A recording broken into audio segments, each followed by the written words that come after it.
Hello everyone, welcome. My name is Caleb and today I'm joined with my good friend Bill. Welcome to the show, dude. Thank you, brother. Appreciate it, man. How you doing today? It is a fantastic fall day. The weather is beautiful. We're out here in the sunshine. We're talking about cars.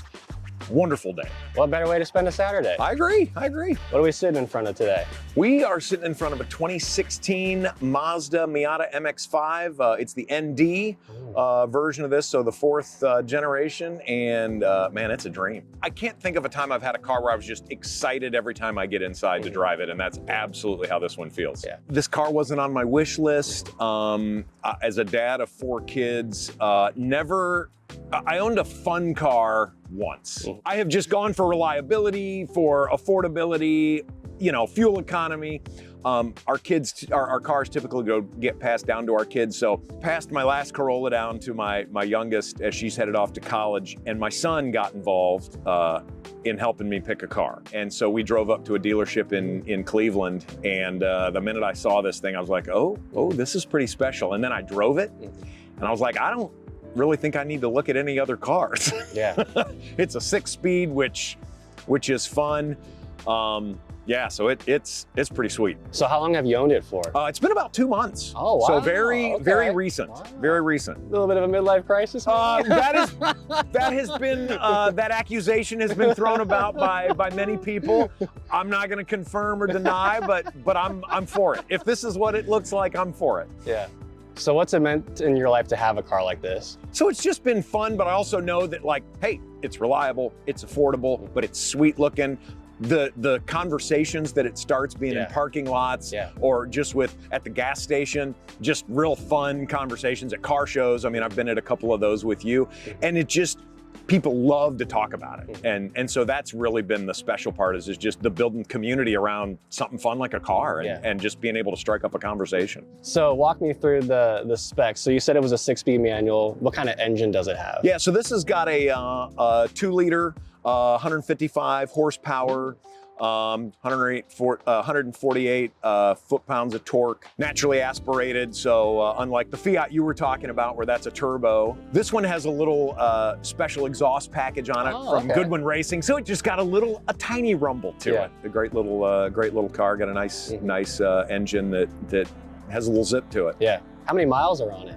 So when I bought it, it was 36. Wow. Which very young for a 2016. Yeah. It's got 42 now. So I'm like, I've been driving it a lot for my work. I drive a little bit around Ohio, and so I've put a few miles on it. Yeah. But it's great long distance too. It drives really well. Yes, hands down. I speaking from experience with my Fiat, like cars like these, most people think, oh, I can only use it, on the weekends or going to a nice dinner.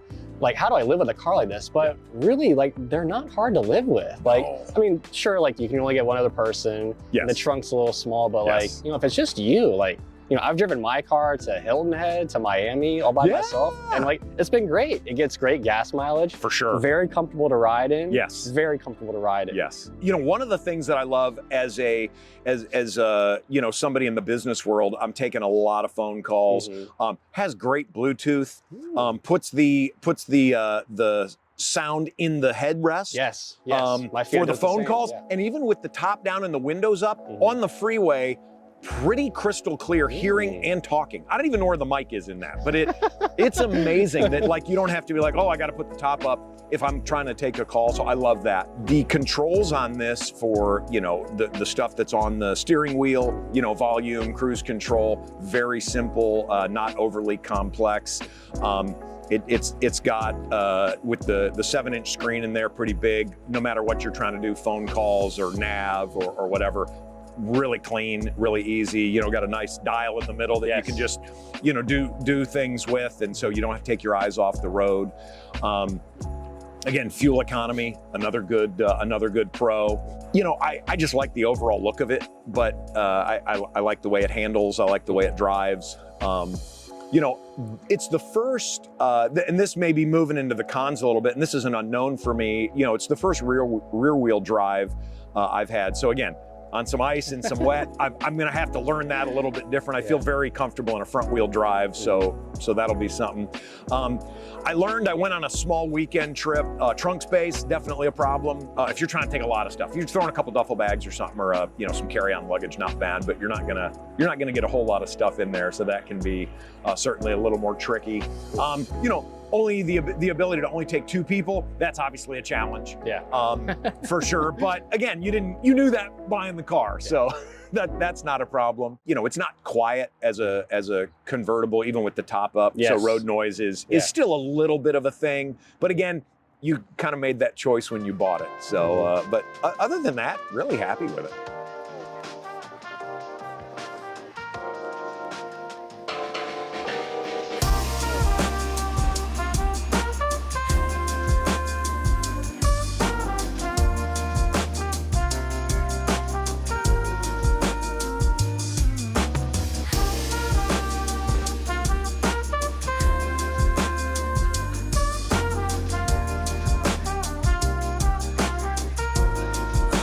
Okay, Bill, so walk me through the driving experience of this car. What's it like to be behind the wheel?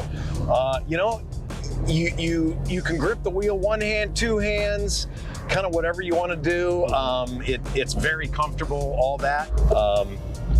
I like to downshift a little bit and, kind of let the engine slow the car down a little bit. And then if you want to, punch it a little bit. And oh, I like that exhaust. That exhaust just is fun. Yeah. Is it an easy manual to drive? It really is. It finds the gears really easy. Okay. The clutch is pretty simple to work with. I don't have any difficulty with it at all. Yeah. Well, why would you recommend this car, Bill, to a potential buyer? I think you're going to find cost of ownership is really good. Okay. So I think that's a big deal. I think you're going to find the fun factor kind of off the charts, which is, hey, if you're going to get something like this, get something fun. Yeah. If you don't drive a manual, learn.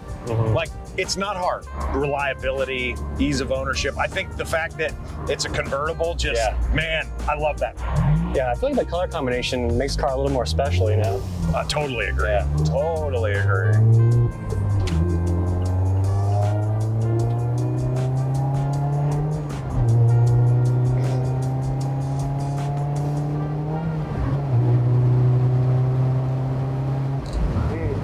That's phenomenal. Oh, so gosh, good. Man, wow.